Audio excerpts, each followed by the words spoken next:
গত 14 জুলাই ভোর 6টা 50 টার্কিশ এয়ারলাইন্সে দেশ ছাড়েন নারায়ণগঞ্জ 2 আসনের সংসদ সদস্য ও জাতীয় সংসদের সাবেক হুইপ নজরুল ইসলাম বাবু।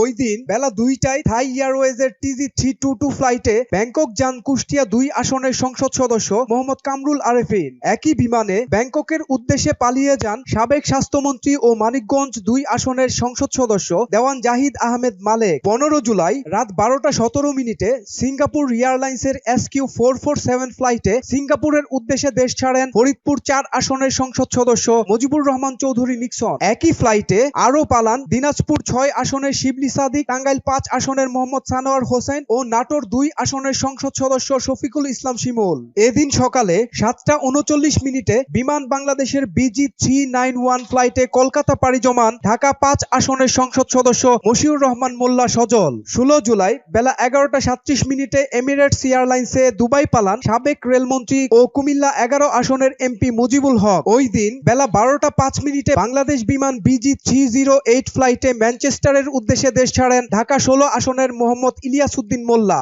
বেলা 11টা 26 বিমানের BG315 ফ্লাইটে মালয়েশিয়া পালান সাবেক গণশিক্ষা প্রতিমন্ত্রী রুমানা আলী। 17 জুলাই রাত 2:30টায় ক্যাথে এয়ারলাইন্সে হংকং যান ব্রাহ্মণবাড়িয়া 5 আসনের সংসদ সদস্য ফাইজুর রহমান। একই তারিখে রাত 11টা 50 চায়না সাউদার্ন এয়ারলাইন্সে চীনের গুয়াংজুর উদ্দেশ্যে দেশ ছাড়েন কুমিল্লা 8 আসনের আবু জাফর মোহাম্মদ শফিউদ্দিন। রাত 11টা 55 সিঙ্গাপুর এয়ারলাইন্সে সিঙ্গাপুর পালান ময়মনসিংহ 8 আসনের মাহমুদুল হাসান সুমন। 18 জুলাই সকাল 8টা 30 বাংলাদেশ বিমানের BG584 ফ্লাইটে সিঙ্গাপুরে পলায়ন করেন সাতক্ষীরা 3 আসনের MP ও সাবেক স্বাস্থ্যমন্ত্রী AFM রুহুল হক। বিসিবির প্রেসিডেন্ট, ক্রীড়ামন্ত্রী ও কিশোরগঞ্জ 6 আসনের MP নাজমুল হাসান পাপন গত 20 জুলাই বেলা 12টা 55 শ্রীলঙ্কান এয়ারলাইন্সে দেশ ছাড়েন। 25 জুলাই বেলা 12টা 10 ব্যাংককের উদ্দেশ্যে দেশ ছাড়েন কুমিল্লা 5 আসনের MP AM তাহের। ওই দিন দুপুর 1টা 55 ব্যাংককে যান ময়মনসিংহ 7 আসনের ABM আনিসুজ্জামান।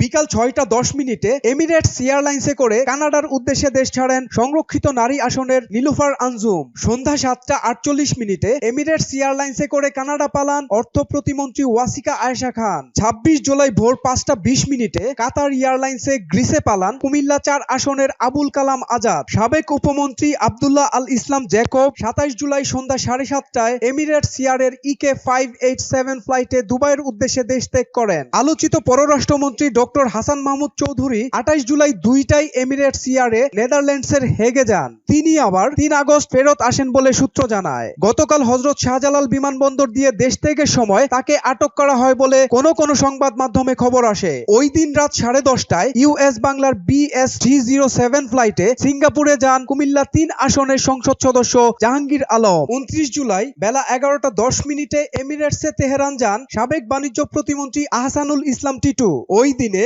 বিকেল 3টা 40 নভ ইয়ারে কলকাতা যান যশোর 3 আসনের কাজী নাভিল আহমেদ। একই দিনে বিকাল 5টা 50 বিমানের BG337 ফ্লাইটে মদিনা যান বগুড়া 5 আসনের মোহাম্মদ মুজিবুর রহমান মজনু। 31 জুলাই বেলা 2টায় এমিরেটস এয়ারলাইন্সে নিউ ইয়র্ক যান ঢাকা 18 আসনের খসরু চৌধুরী। এদিন দুপুর 1টা 16 বাংলাদেশ বিমানের BG397 ফ্লাইটে দিল্লি পাড়ি দেন শরীয়তপুর 3 আসনের নাহিম রাজ্জাক। 2 আগস্ট সন্ধ্যা 7টা 23 টার্কিশ এয়ারের TK713 ফ্লাইটে ইস্তাম্বুল যান ঝিনাইদহ 2 আসনের নাসের শাহরিয়ার জাহিদি। এদিন রাত 10টা 50 US বাংলা এয়ারলাইন্সে সিঙ্গাপুর যান সংরক্ষিত মহিলা আসনের পারুল আক্তার। একই দিনে সকাল 8টা 40 বাংলাদেশ বিমানে সিঙ্গাপুর পালান শেখ পরিবারের সদস্য ঢাকা দক্ষিণ সিটি কর্পোরেশনের মেয়র ব্যারিস্টার ফজলে নূর তাপস।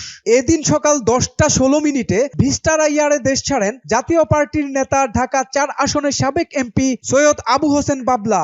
একই দিন সকাল 8টা 30 বাংলাদেশ বিমানের BG584 ফ্লাইটে সিঙ্গাপুরের উদ্দেশ্যে দেশ ছাড়েন সাবেক অর্থমন্ত্রী আবুল হাসান মাহমুদ আলী। 4 আগস্ট বেলা 12টায় বাংলাদেশ বিমানে ঢাকা ছাড়েন নেত্রকোনা 4 আসনের সাজ্জাদুল হাসান। 5 আগস্ট রাত 12টায় সিঙ্গাপুর এয়ারে সিঙ্গাপুর গেছেন সাবেক অর্থমন্ত্রী আ.হ.ম মোস্তফা কামাল।